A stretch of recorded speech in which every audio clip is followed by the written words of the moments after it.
देखते होतई हमारे उड़हिया बैठी के पिपरा के छाँव।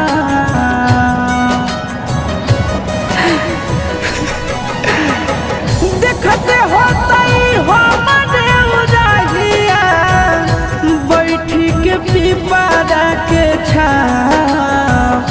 रुक रुक रुक अरे टरेनिया, रुक रुक रुक रे टरेनिया, ले ले चल जनुआ के गाँव। रुक रुक रुक रे टरेनिया।